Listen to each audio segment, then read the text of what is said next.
నమస్తే రమ్మగారు. నమస్తే జయ. రమ్మగారు, 3 పూట్ల ఆహారం తినటం మనకు అలవాటు. ఆహారం కూడా ముఖ్యంగా అన్నమే. ధాన్యం ఎక్కువ కదా రమ్మగారు మనం తినేది, వరి కదా. అవును. ఇది ఎంతవరకు మనకి ఆరోగ్యానికి మంచిదంటారు? అంటే ఇది ఎవరైనా డాక్టర్లు చెప్తే మంచిది కదా, నేను చెప్పచ్చా? డెఫినెట్గా డాక్టర్ చెప్పేది డాక్టర్ చెప్తారు. జనరల్ వేలో మాట్లాడుకుంటాం కదా రమ్మగారు, మనం ఏమి సైంటిఫిక్గా మాట్లాడట్లేదు. అన్నం తింటే ఎంత క్యాలరీస్ వస్తాయి, లేకపోతే ఎంత ప్రోటీన్ వస్తుంది, దాంట్లో గ్లూకోజ్ ఎంత ఉంటుంది, అది కాదు. జనరల్ వేలో మనం మాట్లాడుకుందాం. మనది అసలు ముప్పొద్దుల భోజన సంస్కృతే జయ.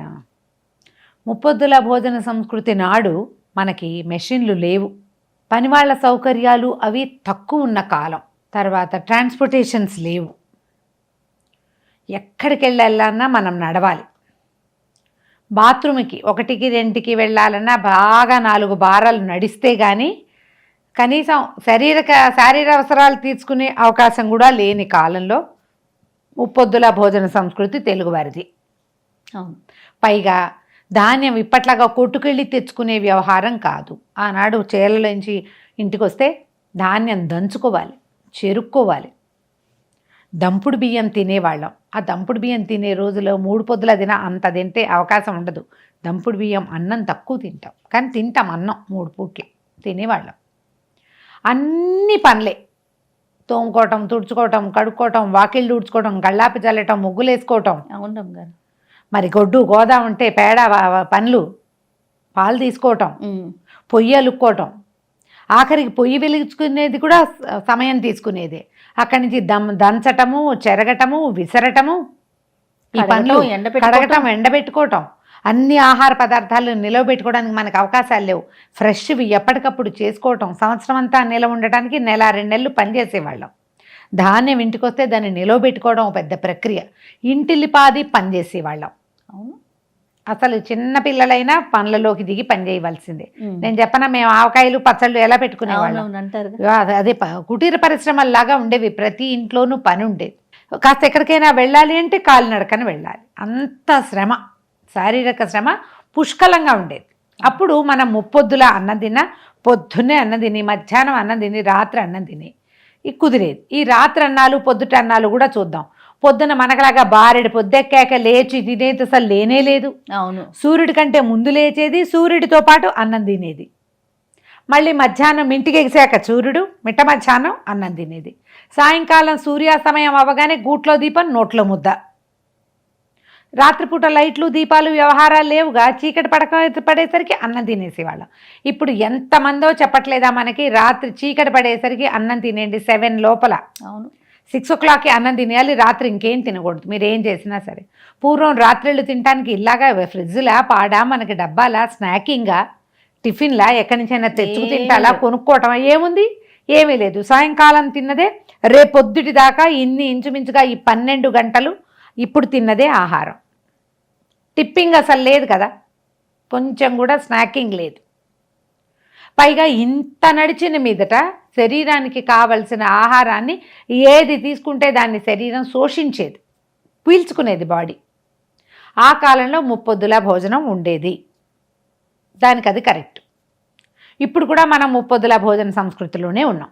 ఏం చేస్తాం? మార్నింగ్ బ్రేక్ఫాస్ట్ చేస్తాం, మధ్యాహ్నం లంచ్ చేస్తాం, ఈ రాత్రి డిన్నర్ చేస్తాం. ఈ మధ్యలో స్నాకింగ్ ఉంటుంది మనకి. మధ్యాహ్నం లంచ్కి, రాత్రి డిన్నర్కి మధ్యలో ఈవినింగ్ స్నాక్ ఏదో ఒకటి తింటూనే ఉంటాం. అందుకని మనం ఏం చేస్తున్నాం, ఇప్పుడు చాలామంది చేసే పద్ధతి ఇది. బ్రేక్ఫాస్ట్ హెవీగా తింటారు, లంచ్ కొంచెం అన్ని ఫుల్గా, డిన్నర్ లైట్ డిన్నరే ఇప్పుడు మన పద్ధతిగా కనపడుతుంది. మీరు అన్నమే తింటారు అనుకుందాం, ఒకవేళ పెంద్రాళ్ళే తినేయటం, తక్కువ తింటాం. మధ్యాహ్నం తిన్న రకాలు ఏవి తినకూడదు, ఓన్లీ 1 అన్నం లేదా 2 అన్నాలు మాత్రమే, అంతే తింటే సరిపోతుంది.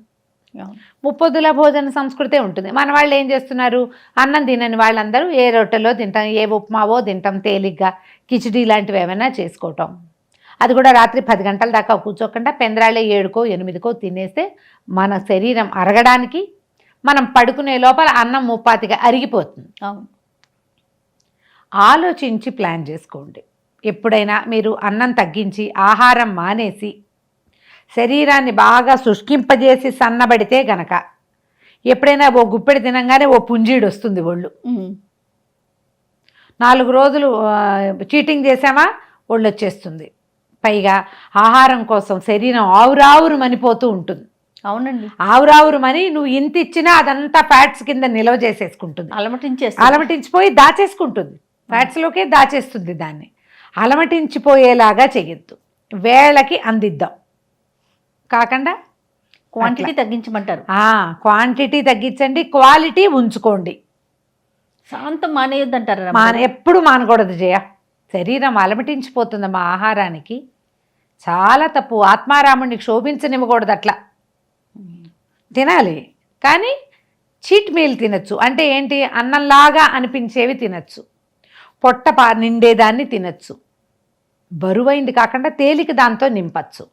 బోలెడన్ని మెథడ్స్ వచ్చినాయి, బోల్డంత ఐడియాలజీ వచ్చిందమ్మా ఇప్పుడు, చాలా వచ్చింది. మీరు అన్నం తినాలంటే అన్నమే తిందామని మీకుంటే గనక ఎన్ని రకాలు వచ్చినాయి. చిరుధాన్యాలు బోల్డ్ దొరుకుతున్నాయి, పొద్దునే వండేసుకోండి, సాయంకాలం అంతా చిరుధాన్యం అంతుంది. కొర్రలు అన్నం, దాంట్లోకి కూర వేసుకోండి, పులుసు పోసుకోండి, అందులోనే పెరుగు పోసుకోండి, 3 అన్నాలు తిన్న ఫీలింగ్ వస్తుంది.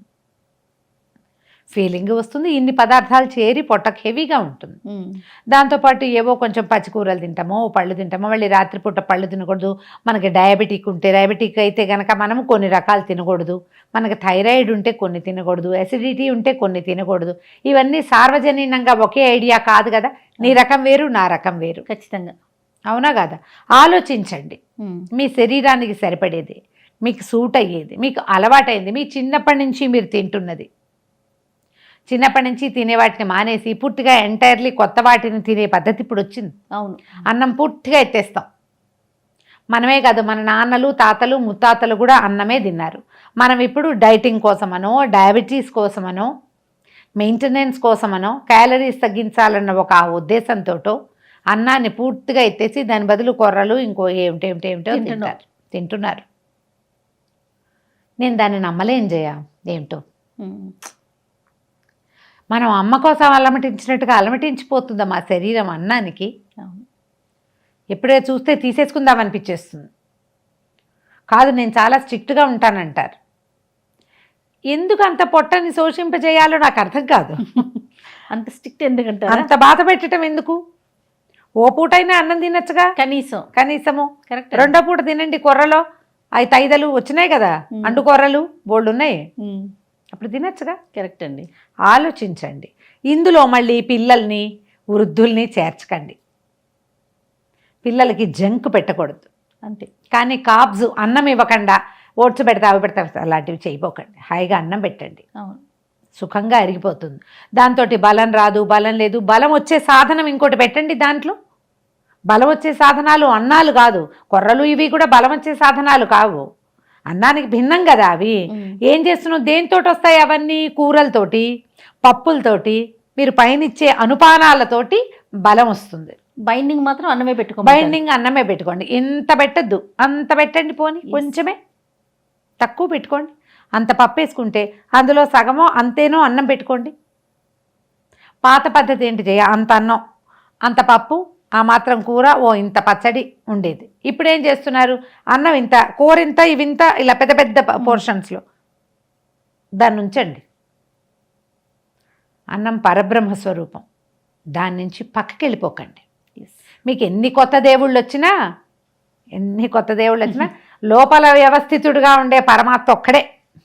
బయట వాళ్ళు ఏం ఇంపార్టెంట్ కాదు, లోపల ఉండేవాడే.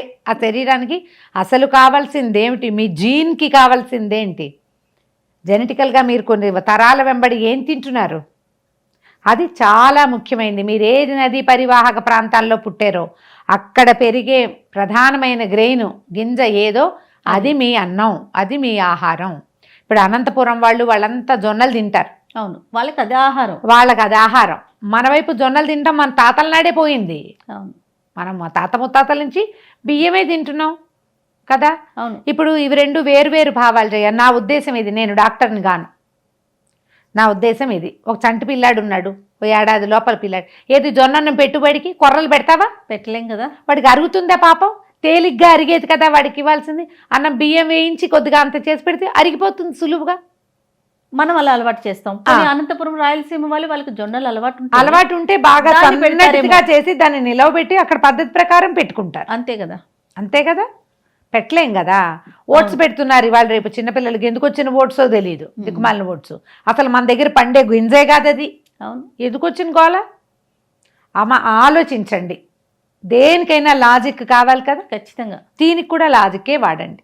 మీరు ముప్పొద్దుల భోజనం 3 పూట్ల ఆహారం తీసుకునేటట్టయితే హెవీగా తీసుకోకుండా మీడియంగా తీసుకుని శరీరాన్ని మెయింటైన్ చేసుకోండి. ఎప్పుడు కూడా అన్నం శరీరానికి అవసరం, కానీ అదే బలం అనుకోవద్దు. మీరు చేసే శారీరక శ్రమ వల్ల మీరు తీసుకున్న ఆహారము శక్తిగా ఒంటికి శోషిస్తుంది, అంతే. ఎక్సర్సైజ్ బలాన్ని ఇస్తుంది. దానికి తిండి అవసరం, తిండే బలం అని మాత్రం మీరు అనుకోవద్దు. ఎంత పెట్టినా మీరు ఎక్సర్సైజ్ చేస్తేనే, ఎంత అద్భుతమైన ఆహారం ఇచ్చినా, మీరు నడిస్తే, వంగితే, కూర్చుంటే, లేస్తే, అప్పుడు పరిగెడితే, అప్పుడు మీరు తిన్న ఆహారంలోని శక్తిని శరీరం శోషించుకుని దాని నిలవ పెరుగుతుంది. ఎప్పుడైనా ఇదే పద్ధతి, అంతే. ఆలోచించండి, ఆచరించండి, తప్పకుండా. నమస్తే చే. And for more videos, Please subscribe to iDream. Please subscribe to iDream. Please subscribe iDream. And please subscribe to iDream. For more videos, subscribe to iDream. please like, share and subscribe to the channel. Congratulations, iDream. Subscribe to iDream. Subscribe to iDream. So subscribe to iDream Media. iDream team andarki huge congratulations. Please subscribe iDream Media. Please subscribe to iDream. Subscribe iDream. Please subscribe to iDream. iDream అంటే నా కళల channel subscribe చేసుకున్న నోరు తిరుగుతలేదు, మీరైతే గంట గుర్తు కొట్టండి. For more such videos, please subscribe to iDream. Subscribe to iDream. Please subscribe to iDream. Please subscribe iDream Media. Please do subscribe to iDream. Please subscribe to iDream Media. For best entertainment and information, please subscribe iDream. And don't forget to subscribe to iDream.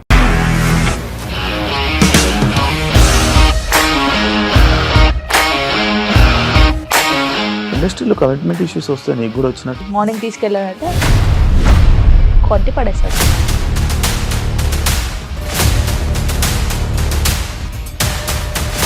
ఒక్కళ్ళు కూడా చూడలేదు ఈ cinema అని చెప్పడానికి కూడా చాలా ధైర్యం కావాలి. అది నిజం కదా, దాంట్లో ధైర్యం ఏంటి? ఇది నెక్స్ట్ డే ప్లేట్ మార్చేస్తే తప్పు కదా. As of now we are comfortable this అని నేను అనుకుంటున్నాను. రష్మిక గారిది మీది ఒకే ఊరు అంట కదా. నీకు కోపం వచ్చిందంటే బాగా తిట్టేత్తరా? తిట్టేద్దామండి. నిజంగా గేమ్ ని ఎలా చేంజ్ చేయగలిగారు? ఏపీఎస్ఎఫ్సి వాళ్ళకి 6 నెలల్లో నేను 6 లక్షలు కట్టా. బిజినెస్ చేయాలనుకుంటే it is as difficult as riding a tiger.